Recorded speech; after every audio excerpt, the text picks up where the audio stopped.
ഞാൻ തൊട്ടായിലെത്തുകാരനാണ്. ഇവിടെ രഞ്ജിത വീട് പണിയാൻ തുടങ്ങിയപ്പോൾ UK നിന്ന് വന്ന് വീട് പണി തുടങ്ങിയിട്ട് 2 മാസമായി.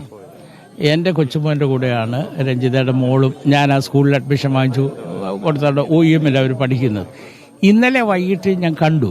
അപ്പോൾ എന്നോട് പറഞ്ഞു ഇങ്ങനെ ഹോസ്പിറ്റലിൽ സൈൻ ചെയ്യാൻ ലീവിൽ പോയേക്കുവാണല്ലോ, സൈൻ ചെയ്യാൻ വന്നതാണ്, എനിക്ക് ജോയിൻ ചെയ്യാൻ പറ്റുവാണെങ്കിൽ ഞാൻ പെട്ടെന്ന് ഇങ്ങനെ തിരിച്ചു വരും, പോവാന്ന് പറഞ്ഞ് സന്തോഷത്തോടെ പോയതാണ്.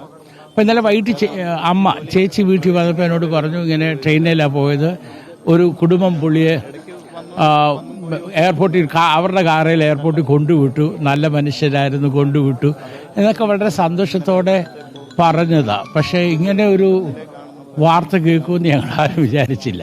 ഈ ഒരു കമ്മ്യൂണിറ്റി എന്ന് പറഞ്ഞാൽ ഞങ്ങളെല്ലാവരും വളരെ സന്തോഷത്തോടെ സൗഹൃദമായിട്ട് ഒരു വ്യത്യാസം കൂടാതെ ജീവിക്കുന്ന ഒരു കമ്മ്യൂണിറ്റിയാണ്. വളരെ സ്നേഹത്തോടെ നല്ല ആറ്റിറ്റ്യൂഡ് എന്ന് പറഞ്ഞാൽ എല്ലാവരോടും ചിരിച്ച് കളിച്ച് സ്നേഹത്തോടെ ഒരു 10-40 വയസ്സിൽ താഴെ കാണത്തുള്ളൂ.